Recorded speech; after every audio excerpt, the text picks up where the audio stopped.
Is it? What time is it, gorgeous? What time is it? Is it time for goat therapy? Is it time for goat therapy? We've got a lot to talk about. There's been a lot of passive aggressiveness going on in this goat pen. What are you doing? What you doing over there? You can't do that. That's for people. You're not people. You're a goat. You can't be there. Ow. You can't do that. That's my shoe. You can't eat that. Hello, Blue Eyes. Look at your horns. They're getting big. Oh, God, I just want to touch those ears, but I know you don't like people to do it. Oh, just a little bit. Cuckoo, cuckoo. What? And we're back. Hey, baby. What you doing, gorgeous? What you doing, gorgeous? Look at those blue eyes. Look at those blue eyes. No, you can't do that. You drew blood last time. You can't do that. You got teeth now. You can't do that. You got teeth now. Oh! What? Is it goat therapy time? You can't do that. You can't jump on me. You can't have that. That's for people. Hello, beautiful. Look at your beautiful eyes. Look at that. It's the flying goat. Cuckoo, cuckoo, cuckoo. What you doing, Blue Eyes?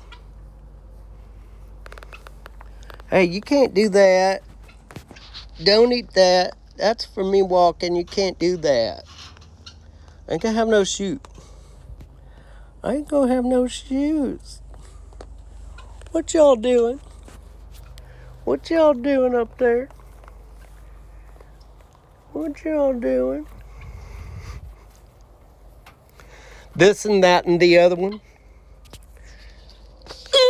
The other one. Hey, the other one. What you doing, the other one? This and that and other one. What you doing? You can't eat that. You can't do that. Say hello. Say hello. What you doing? You can't do that. Look at those beautiful blue eyes. Look at those. Well, hello, Mistress Beatrice. Thanks for the cheese, baby.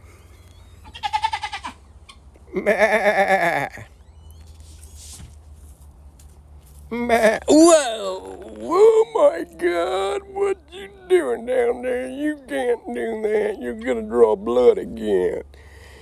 You can't do that. Hey, everybody! Welcome back. We are tripping with the goats at Habitable Spaces today. They are very mellow today. They're behaving. I guess they're exhausted from all their goat therapy.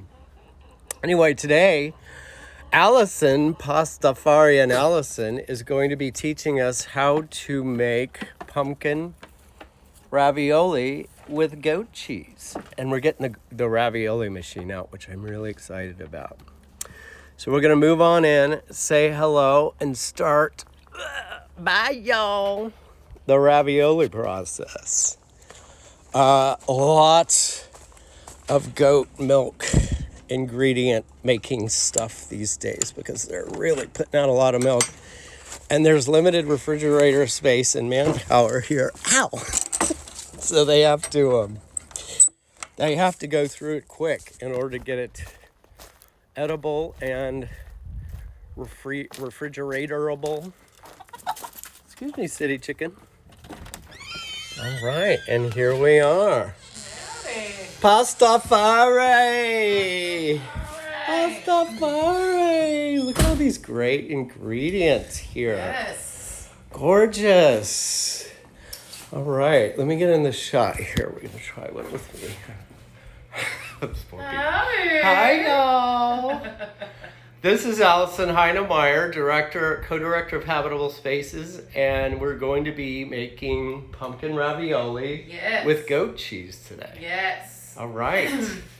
Yeah, we make ravioli a lot around here because it's a great dish when you have a lot of eggs and a lot of cheese, which we have both of. Excellent. Should we do a run through of what I've already made? Yeah, what have you done to prep for this? Because there's some preparation in order to get to this phase, right? Yes, so I've already made the pasta, and I have rolled it into balls. The pasta is super simple. It's 4 eggs, 3.5 cups of flour, and a tablespoon of water, and a teaspoon of salt. That's it. And you just knead it and put it in the balls. If you have a KitchenAid, you can put it in that with a dough hook. Great. And then you roll it into balls about that big.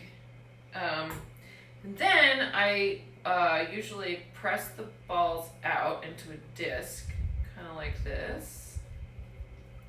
And then comes the fun part where we put it through. Ooh, I can't wait. Here we go. Oh my God. You can do this. We don't have to have an electric pasta maker. We used to have a crank one, but this one's just easier because you don't have to be cranking while you do it. And since we make pasta a lot, it's here we handy. go. It's just a little attachment for the KitchenAid, but this, as you'll see here, well, when you have to use you can use a rolling pin, but it's hard to get it quite as thin. But we do a lot of rolling pin pasta out here too. It can be done. But if you're using a pasta maker, there's a little gauge on the side that says 1 through 7, and you'll want to do all the way to 7 to get nice ravioli. What does that gauge mean? Is it the thin or thickness? Yeah. Can you see in here? I'm about to make it smaller. So that's the thickest gauge. Okay. And then we're going to make it smaller, so it just goes down incrementally. Gorgeous, gorgeous. And the other thing that's that you should really do with pasta to really give it nice texture is they recommend putting it through each phase 4 times, which I don't usually do, but I do number 1 and 2 4 times, and then 2 times for the rest. You can actually taste the difference. Really? What does that do? It gives it more elasticity or something. It's like, you know how really good pasta, fresh pasta, has got that kind of, I'm sure there's an Italian word for it, a bit of a chew and a bounce. Okay, yeah. We need to learn our terminologies I know, here. I'll have to look it up. So should I assume that Shaolin, you can't be there. Shaolin, you get off of there. Shaolin, you get down off there. She wants to be part of your Don't you dare, Shaolin. Come on, girl. Instagram. Can she go outside? Yeah. Okay. Bye. Sorry. Oh my God, people are so dizzy right now. Sorry, guys. Okay. Hi, Laura. Okay. All right, so you're putting it through, and I assume the beer is for flavor? It's always good to have a drink handy when you're doing this because it gets a little boring, and if you're making a ton of raviolis, this helps. Day drinker, one-way ticket, yeah. Love it. So you're passing it through 3 or 4 times. Uh-huh. Great. And then you just continue to make the stages smaller and smaller. And so, how many is this going to make? This will make a dozen raviolis. Right. I'll show you this thing. You don't need, so basically you can make raviolis with a rolling pin. You don't need a pasta machine, although it makes it easier. And you don't need this other piece of equipment either, but it makes it easier. And I'll show you that. These little trays here? Yeah. Like ice trays for pasta? Ice trays for pasta. Pastafari. Yes, one more round and then we'll take a look at that. And these are all duck eggs, right? No, Chicken eggs. these are all chicken eggs, Yeah. actually. Normally we have more duck eggs than chicken, but right now we've got a ton of chicken eggs, so. Great. All right, so that's the final setting. Go, Jace. So now what we're gonna do is I'll show you my little ravioli maker. I already put a noodle in here. But see, it's just a little frame. We can look at it as well after we get the raviolis out.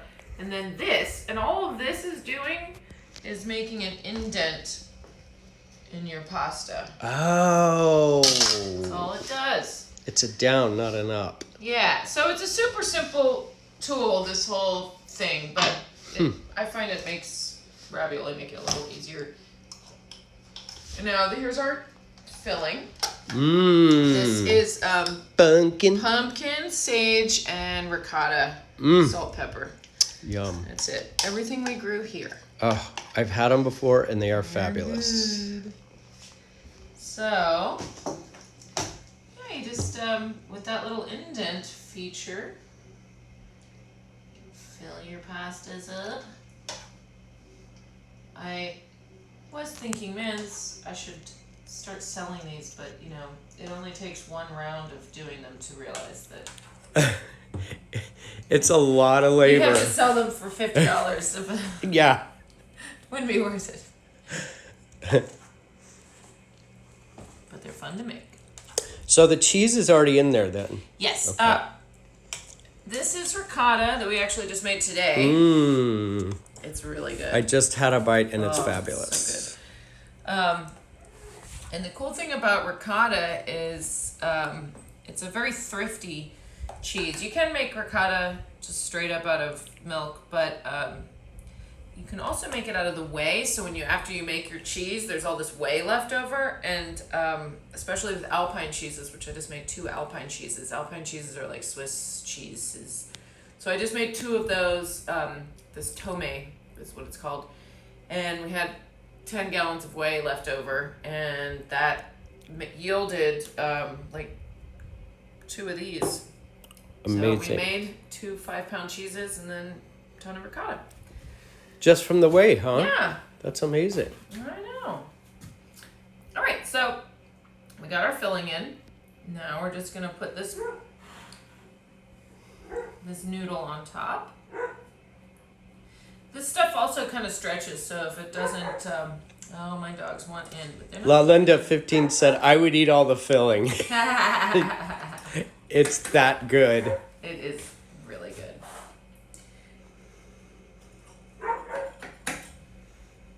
Lola's trying to bark her way in the door. I know, it's so funny. We're not falling for it, though. Okay, so then you get your thing all prepared. All right. Rolling pin. Why is that rolling pin black? Is it a special kind? No, it's just black because HEB decided that they would make a black rolling pin, I guess. You got your flour over here. You got your filling with the over there, and then the white thing is just for the shape on the bottom part. Yep.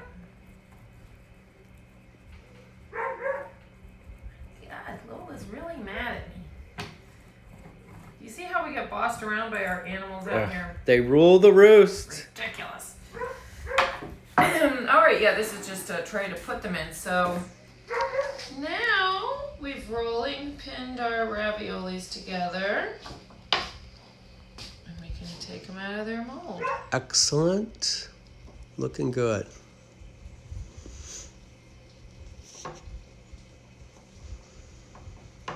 And then you recycle all that to another one. Yeah. Great.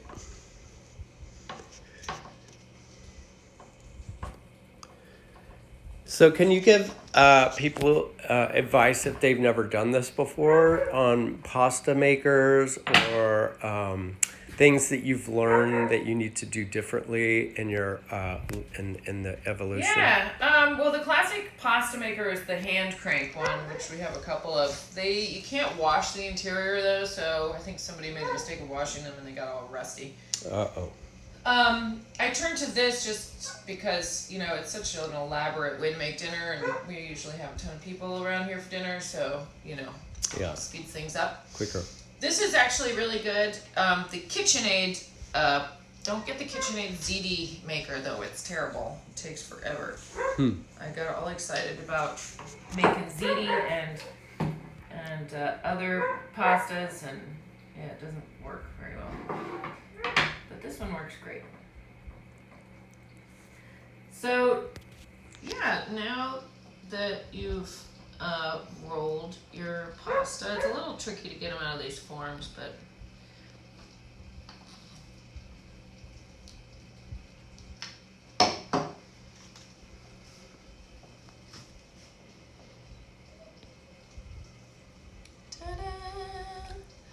and then I have flour in there because I didn't have any cornmeal, but cornmeal is better than cornmeal. Okay.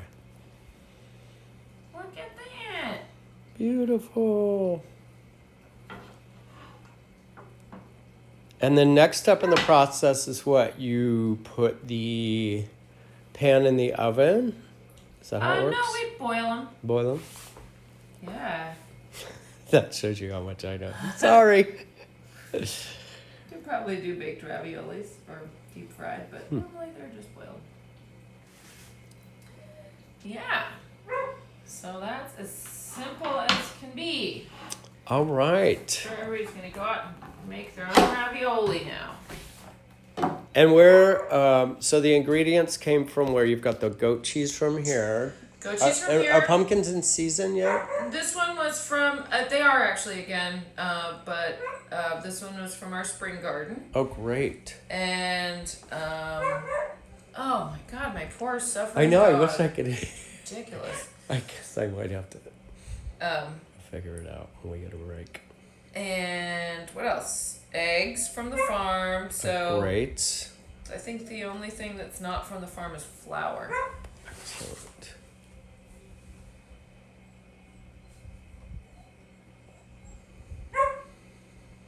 Oh, I want some of these raviolis.